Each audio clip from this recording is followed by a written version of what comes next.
Thanks very much, Jen, and hello to everyone. I'm sorry we can't be doing this in person.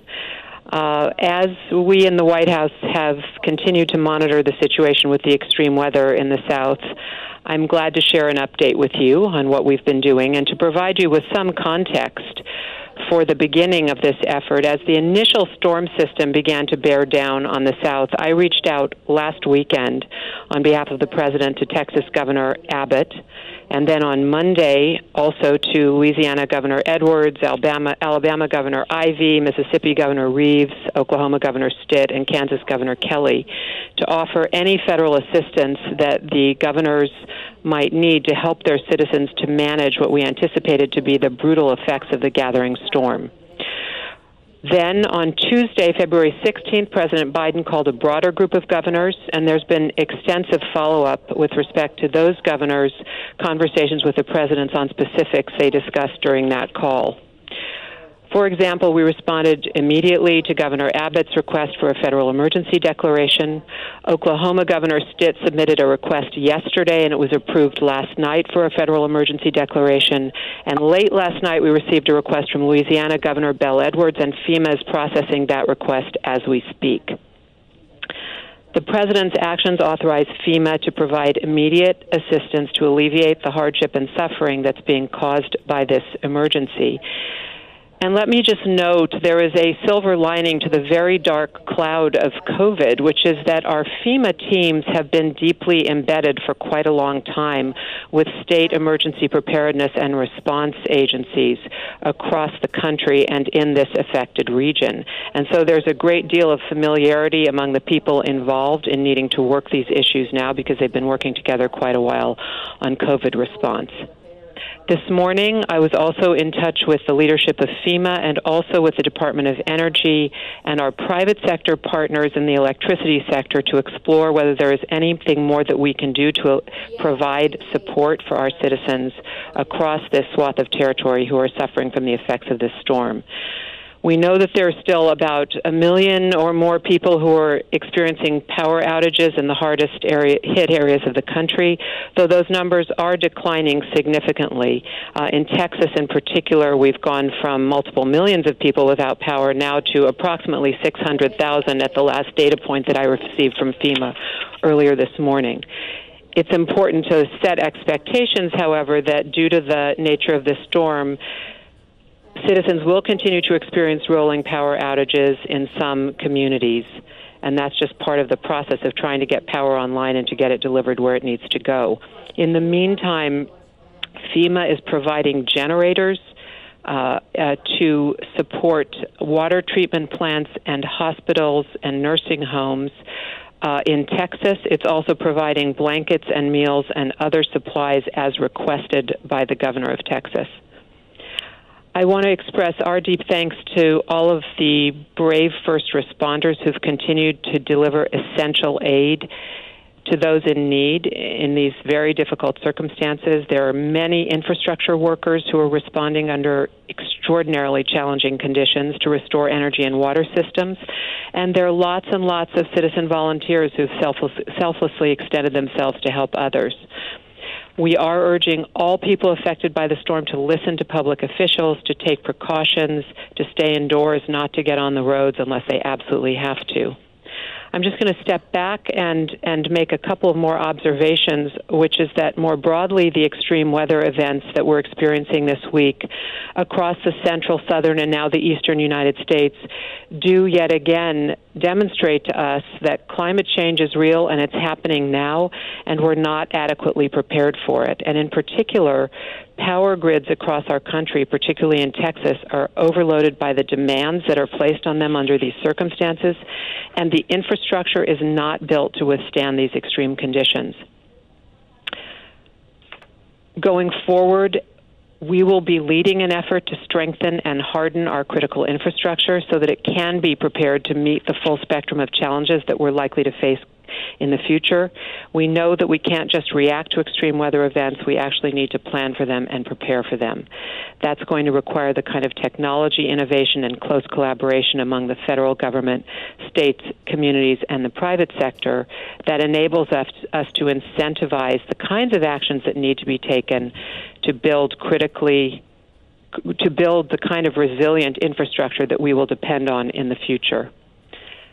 President Biden continues to pledge the full support of the federal government to these efforts and is demonstrating his commitment to serve all Americans in these difficult times, working across the states of the South to deliver any federal support that is requested by the leadership of those states. Thank you, and now I'm glad to take a couple of questions. Ladies and gentlemen, if you have a question, please press 1, then 0. Once again, if you have a question, please press 1, then 0. One moment for the first question.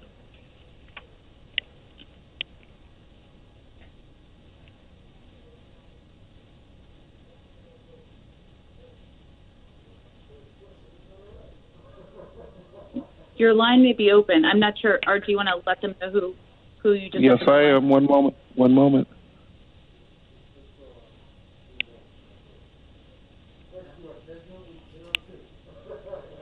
Zeke Miller, you're open. Please go ahead.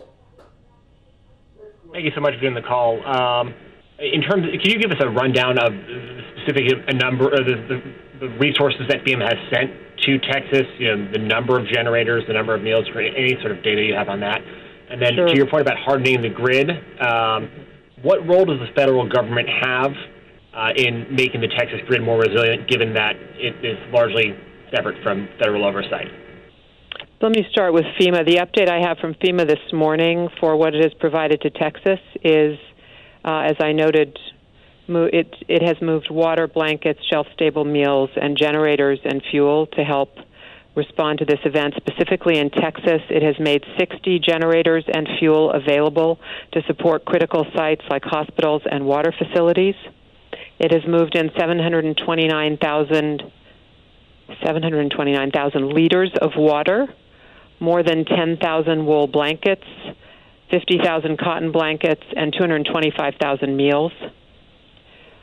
And it's also deploying additional capabilities as we speak, trying to be postured for additional demands that Texas may place, and additional requests that Texas may express to FEMA for needs that FEMA can respond to. So, for example, trying to figure out how to get more fuel oil in, diesel oil in, if necessary, to power facilities in this emergency. To the question about the Texas grid, you're right, the Texas grid is islanded. That is a deliberate decision that was made by Texas. But I do think going forward there's an important conversation to be had around how we can enhance the resilience of our critical infrastructure to meet the needs of all our citizens. For now, we're focused obviously on these days. The future will give us an opportunity to conduct that discussion at the federal, state, and local level. Thanks. Next, we have Jennifer Jacobs, Bloomberg News. You're open. Hi. Thanks, Liz. The Texas governor has ordered gas producers in Texas to sell their product within the state, effectively barring exports and potentially jeopardizing foreign allies that are relying on those supplies. It raises some Commerce Clause questions and issues under the Natural Gas Act. Is there anything you can say about whether the Biden administration is okay with all that? So we are aware of the decisions of the Texas state officials. This is an authority that is a state authority, and we're in discussion with our Mexican partners as well as with the state officials around the decision that the state officials are taking. And next we have the line of Ken Thomas. Will you please press 10 again? And while we're waiting for that, this will have to be the last question. Dr. Sherwood Randall needs to go back to her day job of monitoring the storm, but we'll invite her back when we are all back in the briefing room. And Ken, you're open. Please go ahead.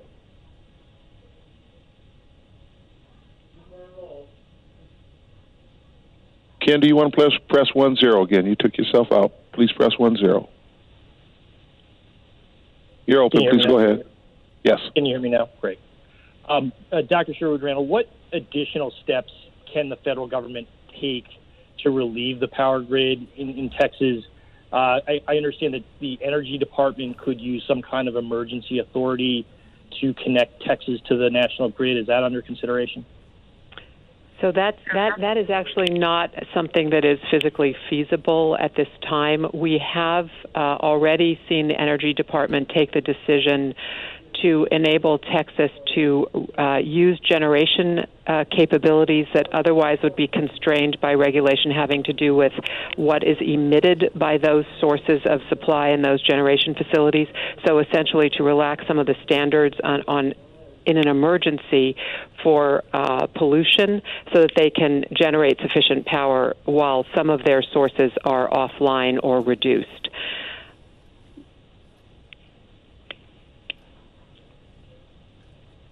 Okay, thank you. Thank you, Dr. Sherwood-Randall, for joining us. We appreciate you taking the time out of a very busy week for you, and we look forward to welcoming you into the briefing room when you're next available.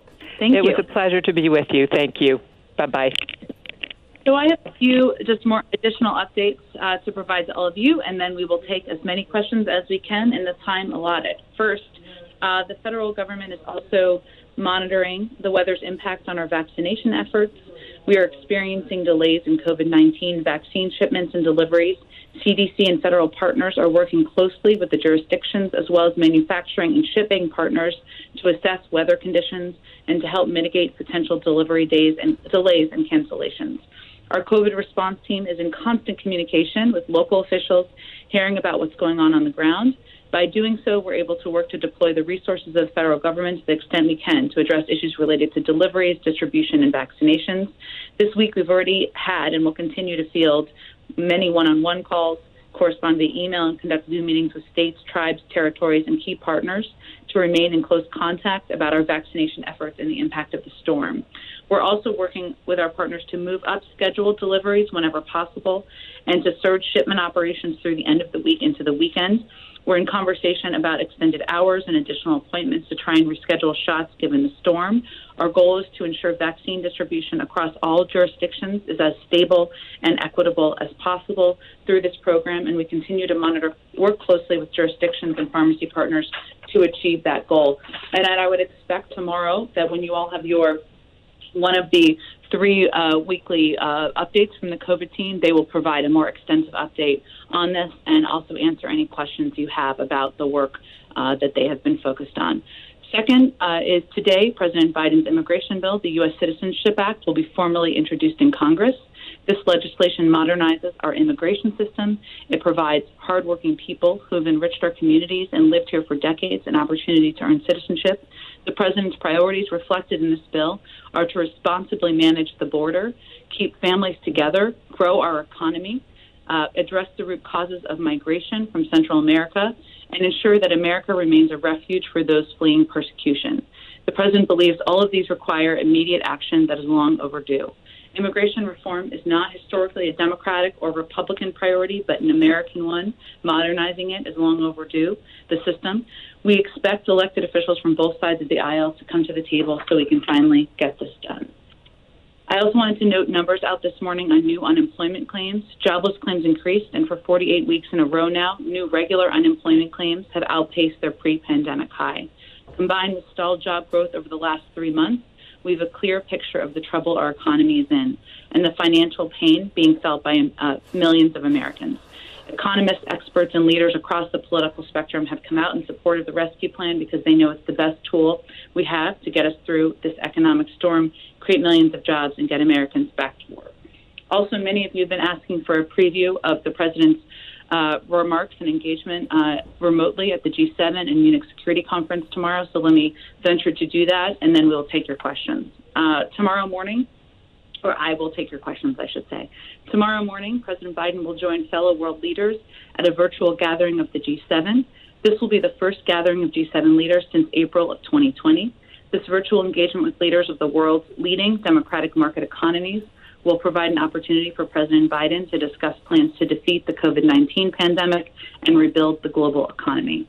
President Biden will focus on a global response to the COVID pandemic, including coordination on vaccine production, distribution, and supplies, as well as continued efforts to mobilize and cooperate against the threat of emerging infectious diseases by building country capacity and establishing health security financing. In January, on President Biden's first day in office, he announced that the United States would re-engage with the World Health Organization to strengthen global health. His first national security memorandum was focused on COVID-19 and the relationship between a safe and secure United States, defeating COVID-19, improving global health, and advancing domestic and global health security to prevent, detect, and respond to future biological catastrophes.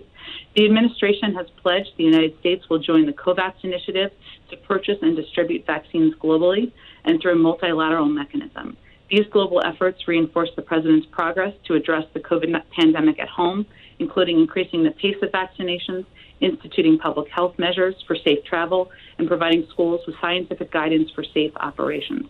President Biden will also discuss the global economic recovery, including the importance of all industrialized countries maintaining economic support for the recovery and collective measures to build back better. As we build back better, we must ensure that the recovery is inclusive and benefits all workers, including women and members of historically disadvantaged groups and all parts of our country. He will also discuss the need to make investments to strengthen our collective competitiveness and the importance of updating global rules to tackle economic challenges such as those posed by China. Finally, President Biden and other leaders will also discuss a robust agenda of measures to address the global climate crisis, a key priority for the administration. The February 19th virtual engagement will be hosted by Prime Minister Boris Johnson as part of this year's UK's G7 presidency and ahead of the planned G7 summit in June of 2021. I will stop there.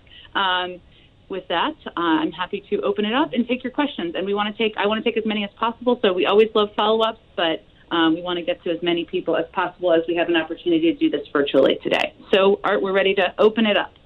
As a reminder, if you have a question, please press 1, then 0. Once again, if you have a question or comment, 1, then 0. Zeke Miller with Associated Press, you're open. Hi, Zeke.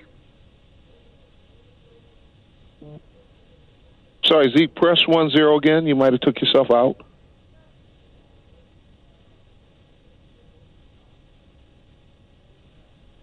One moment.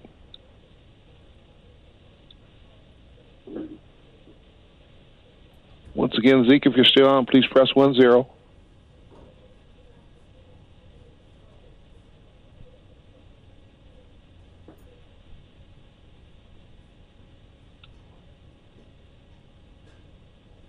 And we'll move on. We have Jennifer Jacobs, Bloomberg News. Please go ahead. Hi, Jennifer. As we can Hi. Slightly, but we're trying.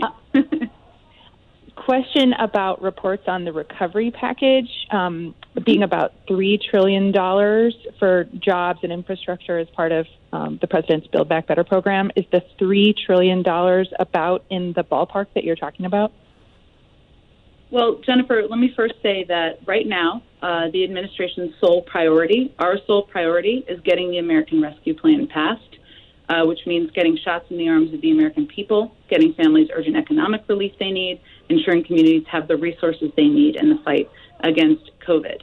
I would not expect the president or any of us to lay out next pieces of his agenda until that package is through and signed and that release is going out to the public. So there have been a range of reports, but what I can confirm for you is that there are discussions that are ongoing about the president's agenda looking ahead. No final decisions have been made, and we're certainly not at the point where we are either finalizing or previewing his future proposals.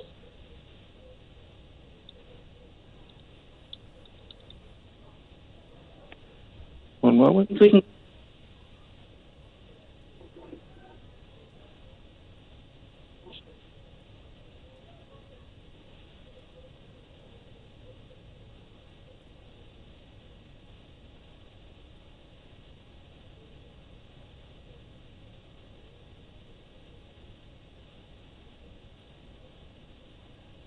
Did we open it up to the next question? One moment. We're searching for him.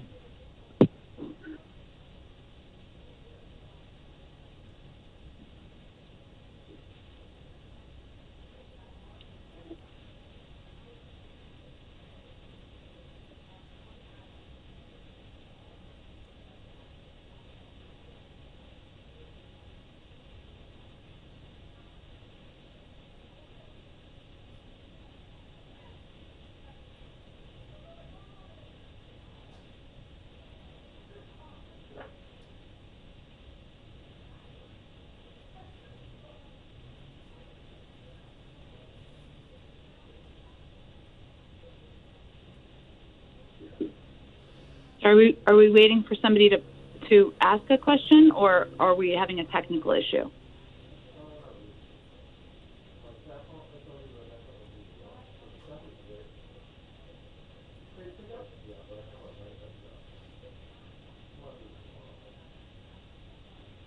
Jen, I think we're having a technical issue. Give us a second. Thank you. Okay, sure. Our next question will come from the line of Andrea Shalala of Reuters. Please go ahead. Hi, Andrea. Thanks so much. Hi. I'm happy to hear you. I was getting a little worried. To ask you a little bit more on the technical, infrastructure, but I'm getting an echo. I can hear you. Sorry. You seem a little bit in and out a little bit, but maybe could you start your question from the top? Yeah, I just put on a headset. I think that'll make it easier. Okay. Okay, so my question is, what we just heard about these forthcoming efforts to shore up the infrastructure grid in Texas.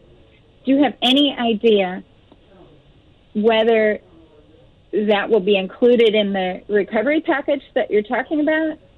Would that be a separate measure? Do you have any kind of sense of the price tag of that? And I just have a separate question on the COVAX effort.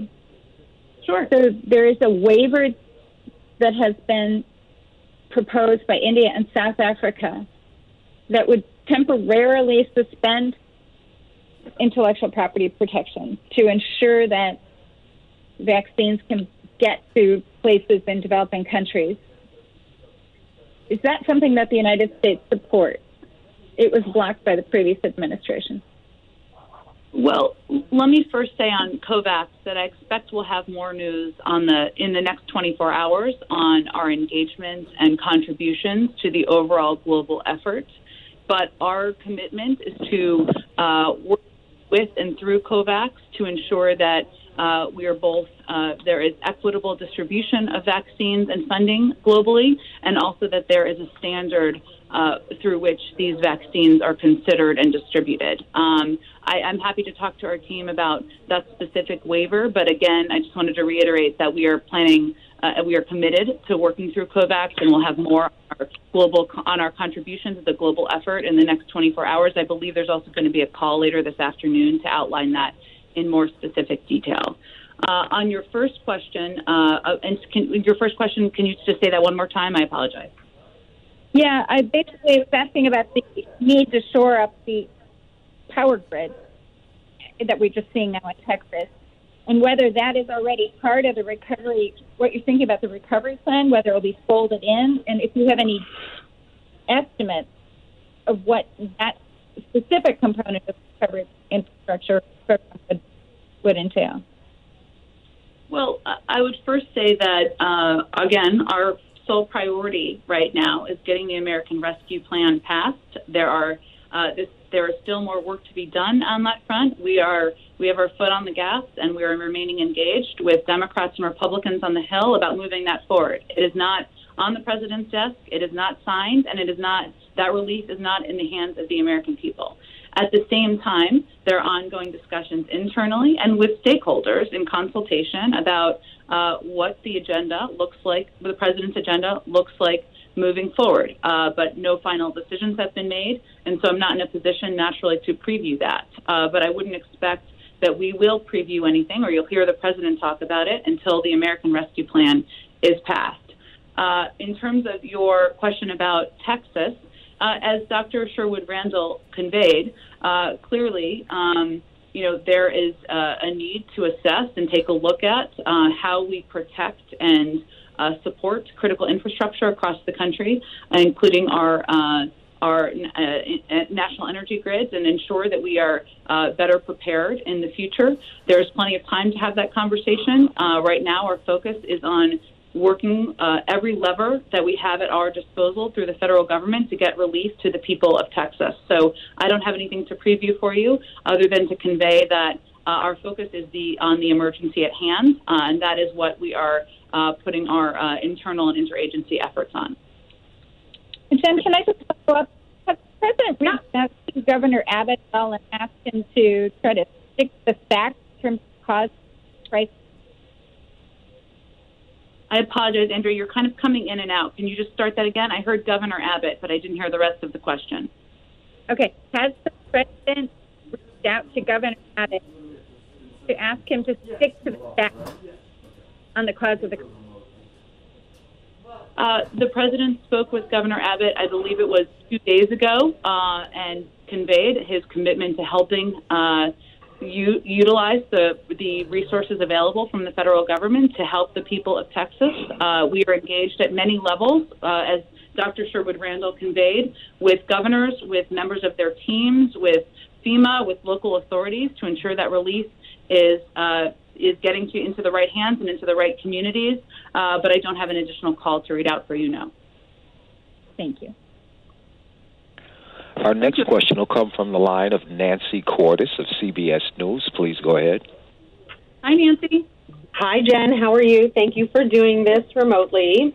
My first question is about the immigration bill. And I know you addressed this a little bit yesterday, but what's the White House take on the pros and cons of passing parts of the immigration plan instead of doing it in one fell swoop? A number of these congressional Democrats seem to be very open to the possibility of doing it in a piecemeal fashion.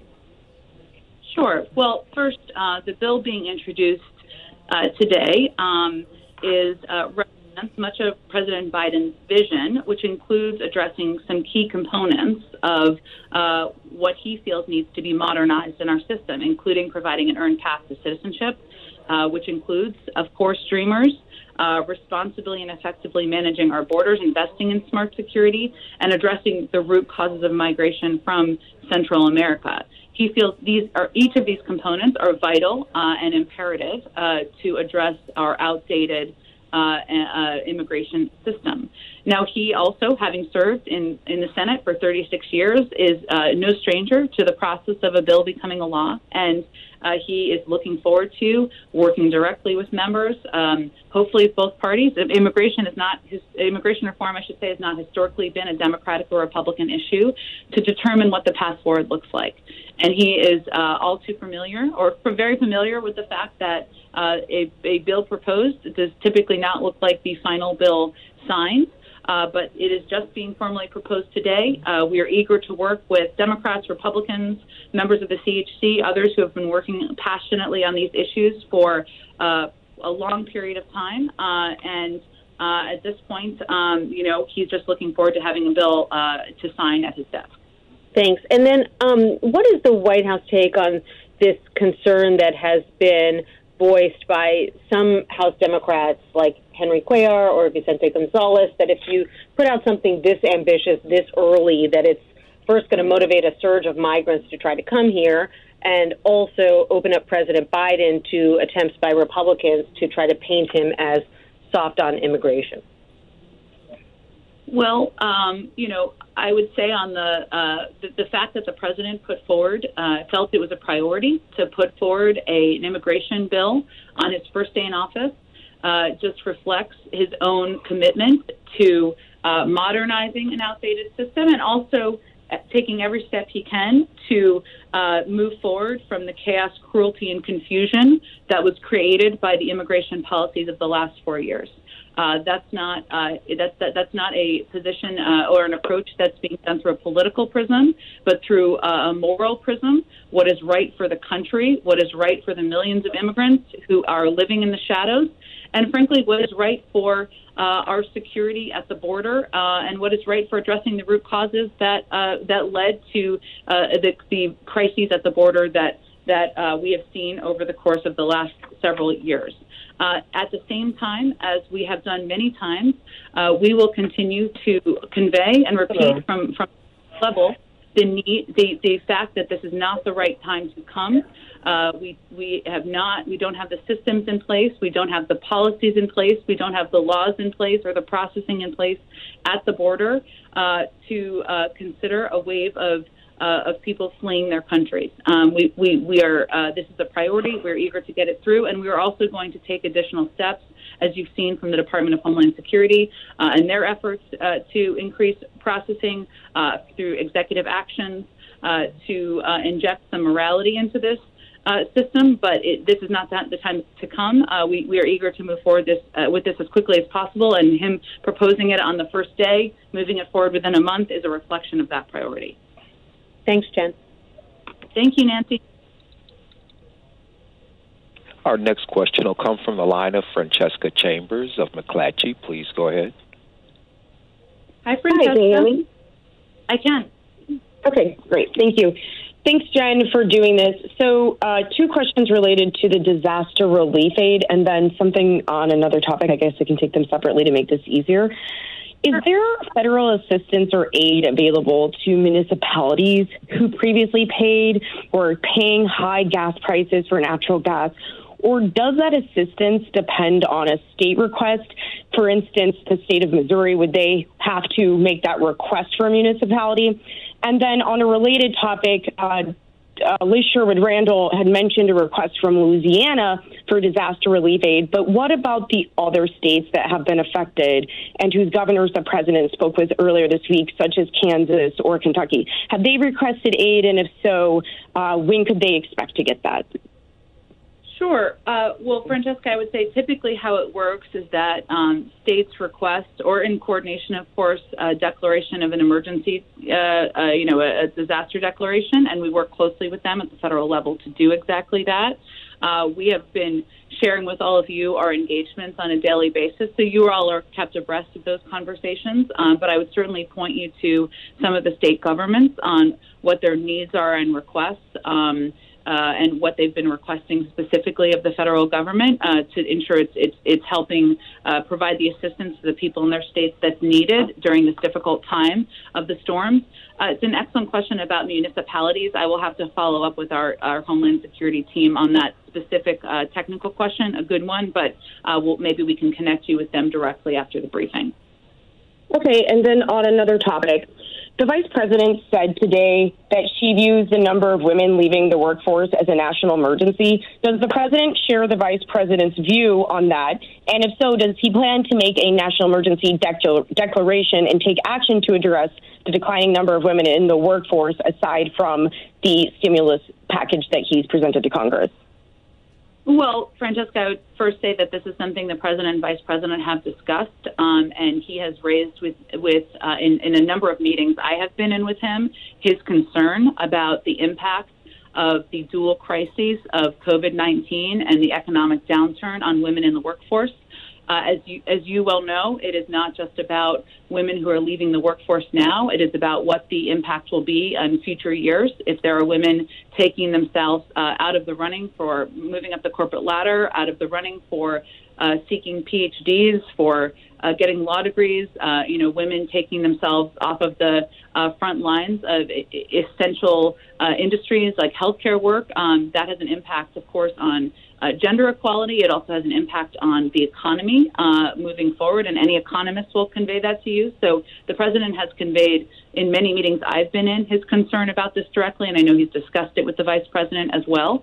I would say the American Rescue Plan, the key components in there, some are meant to help address exactly this crisis, including funding to reopen schools. As a mom myself, I can confirm for you, and many mothers across the country can confirm for you, that the fact that schools still need additional resources to reopen. Obviously, the CDC guidelines give us a good guidepost, give school districts a good guidepost, but many still need funding.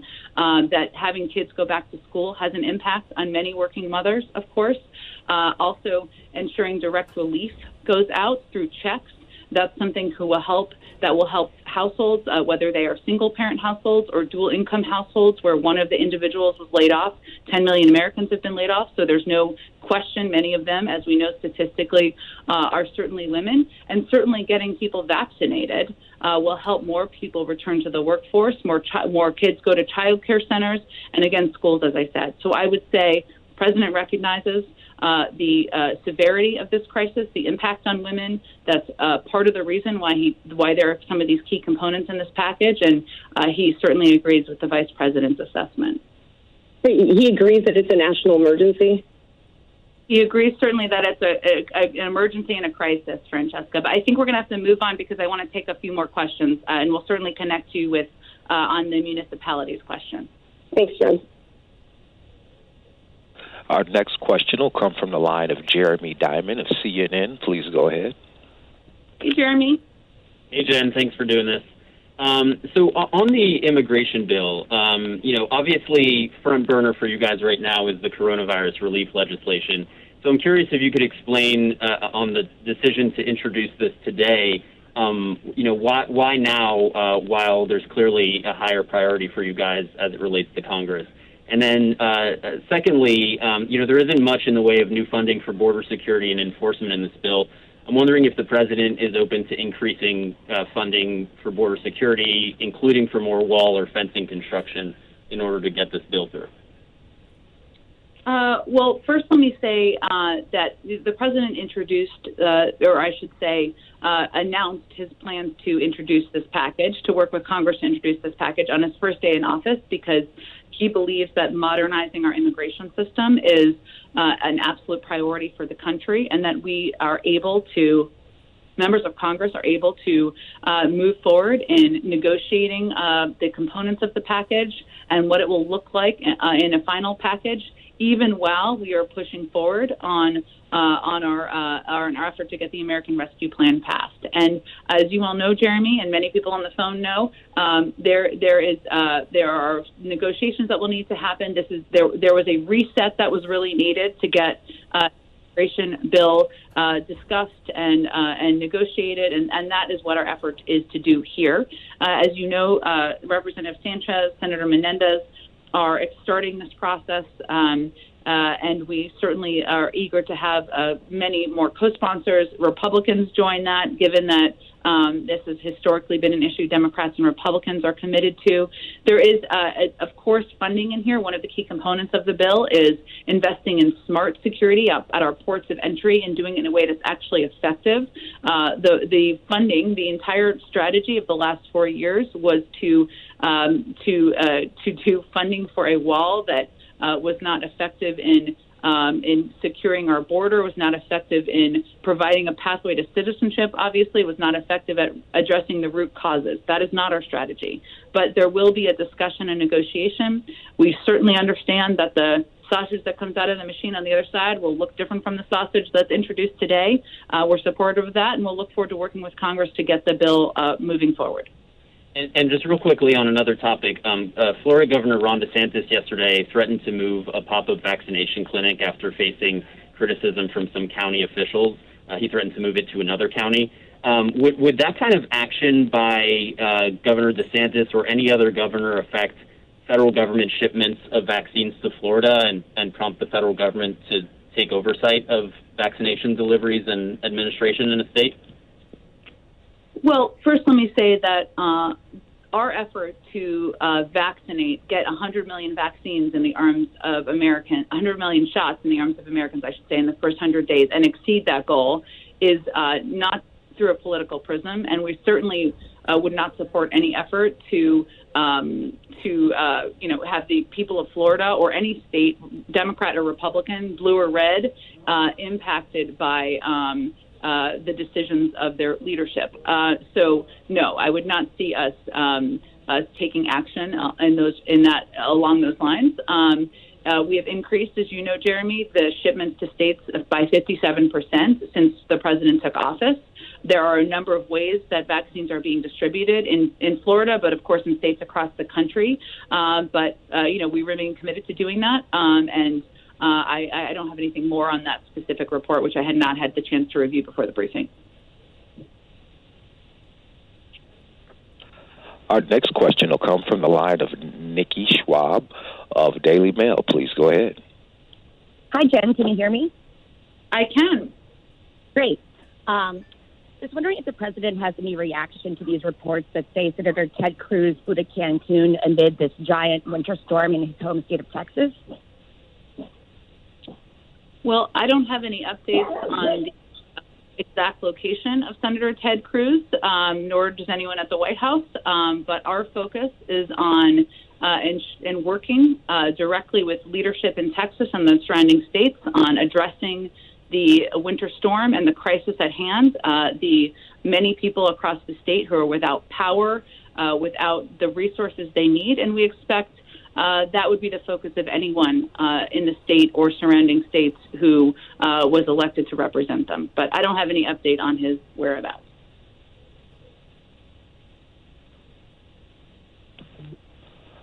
Our next question will come from the line of Joey Garrison of USA Today. Please go ahead.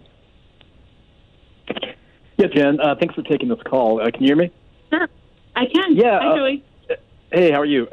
Republicans increasingly are jumping on the reopening schools issue for the 22 midterm elections, trying to blame Democrats and Joe Biden for the reason, parents' children aren't in school. What's your reaction to that? What's pretty openly a line of attack right now? And do you think that's a fair line of attack right now, as you're looking ahead towards the midterms?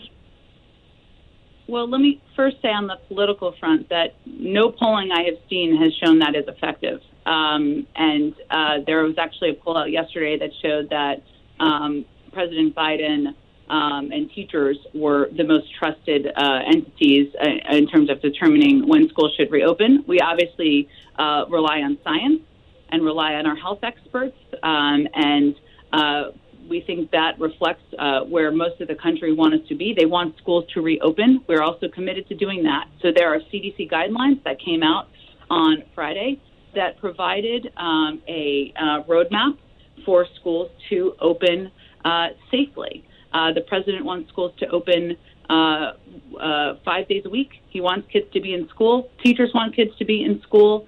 And he also believes that teachers should be prioritized, as does the vice president. But he also believes that there are a range of mitigation steps, or I should say he follows the guidelines, as we all do and should, that were put out by our health and medical experts that show there are a range of mitigation steps. Vaccinations are one of the additional steps that the CDC is recommending, but there are additional steps, including masking, smaller class sizes, and he is eager to have his Secretary of Education confirmed so that he can work with school districts across the country, lead that effort to reopen schools, and we remain committed to that. Any concern about this issue, though, making Democrats vulnerable in 2022 if it's not turned around, if schools don't start reopening here in the coming months? Well, I would say that the president, the vice president, and this White House don't see reopening schools through a political prism. We see it as what's in the interest of teachers, of students, of families, of parents, and we want to do it safely. And the president is committed to reopening schools 5 days a week as quickly as possible. He is committed to also following science and working with school districts to having his Secretary of Education work with school districts to get that done. And he is also, what is within his power is that we are working with Congress to get additional funding, which is essential to many school districts across the country, so that they can follow and take these mitigation steps recommended by the CDC, including ensuring masking, smaller class sizes, that there are more bus drivers hired, that there are more teachers hired if needed. That's within the president's power, something he's focused on every day and night, so that we can open schools, open them 5 days a week within 100 days. And that's where his focus is. We don't see that through a political prism. Kids are not Democrats or Republicans, and their parents. I think this is an issue that all Americans care deeply about. Thanks, Jen. Our next question will come from the line of Kayla Tausch of CNBC. Please go ahead. Hi, Kayla. Hi, Jen. Thank you for doing this. We appreciate it. I have two questions, one domestic, one foreign. The first is on the economy. This week we saw retail sales and inflation data that were unexpectedly strong. I'm wondering how the White House is factoring that data into the size of the rescue package and whether $1.9 trillion would, as some critics say, overheat the economy. And then my foreign question, which I'll just go ahead and ask, is that Iran has said it will stop allowing SNAP inspections by the IAEA beginning on Monday if parties to the nuclear deal don't take their own steps toward full compliance. Does the president see this as motivation to engage with Iran sooner rather than later? Well, let me take the second question first, if that makes sense. Iran is a long way from compliance. Our focus is on working with our partners and allies to engage and coordinate on a range of issues, including the future of the Iran nuclear deal. Secretary Blinken has a meeting with his E3 counterparts later this afternoon, and I would expect the State Department would have a readout from that meeting. But certainly our focus is, of course, on preventing Iran from acquiring a nuclear deal, but they are a long way from compliance, and our focus is also on working with our partners and allies. On our priority, I should say, Kayla, on the economic question, I know a number of our economic experts, including our Secretary of Treasury, has answered this question. But I will say that most economists will tell you, and most economic data will show that we are crawling out of a massive hole, and we're crawling out too slowly. And that what is essential is to ensure that we have we put in, of course, stimulus into our economy to help expedite that. And that is part of what this package will do by providing direct relief to the American people, by reopening schools, which will have a huge impact on working mothers and parents across the country, by getting vaccinations in the arms of the American people. Most economic data and studies have shown that this package will have a significant impact on that, and that we still have a long way to go in our recovery. So it is essential at this point in time. Thank you. Appreciate it. Sure. Our next question will come from the line of Peter Alexander of NBC News. Please go ahead. Hi, hey, Jen, Peter. thanks for hosting us. Sorry we can't do it in person. You sort of hit on this a bit, but I just want to sort of drill down a little bit on the immigration announcement today, and what specifically is the strategy for this White House to get this immigration bill passed right now? Will you bring Republicans here to engage them in the process? Would you do it through reconciliation? How are you going to get something this big done? Sure. All great questions, Peter. I think we're not quite there because today is the day that the bill is being proposed. Obviously, Senator Menendez, Congresswoman Sanchez will be key leaders on the Hill to determine, in coordination with us, the next steps forward. But right now, we are eager to communicate about what is in the package, why the key components, why all of the components are pivotal pieces of the package. And in terms of the mechanisms or the timeline or the mechanics, we're happy to have that conversation in the weeks ahead. But today, the bill is just being officially introduced. Thank you. Our next question. I'm just going to take two more questions, and we'll, of course, do this again tomorrow, but I just have a bit of a hard out coming up. But go ahead, whoever's next. Our next question will come from the line of Matt Visser of the Washington Post. Please go ahead. Hey, Jen, thanks for doing this in an unusual circumstance. We know from earlier that Biden spoke with governors on Tuesday about the weather conditions. Most of his visibility, though, has been on another disaster of COVID. Can you highlight a little bit just how hands-on Biden himself has been with the natural disasters? If he's briefed hourly, daily, if he has any plans to visit any of these states or plans to say anything more broadly about it at this time? Sure. I will say that the president is kept abreast of the developments in Texas and the surrounding states and receives updates every day, but more than once a day. It is certainly a focus, and ensuring that the people of Texas, the people of the surrounding states, have the resources they need is something that he raises in meetings frequently and has over the past couple of days. In terms of whether he will visit, I think, as you well know, Matt, one of the factors to consider here is what the impact is, the footprint, right, of a presidential trip. It can take up resources. It can take up, the time and energy of police and security. And so those are factors that we consider as we determine when and where he will visit. But he is in the White House today, of course, that's where he lives. But he is, I should say, working today, receiving updates today. I expect he would receive several updates from his national security team, and he is focused on and has directed his team to provide him, ensure he's updated, but also make rapid decisions and be responsive to the specific needs of the states as they come up during this difficult time.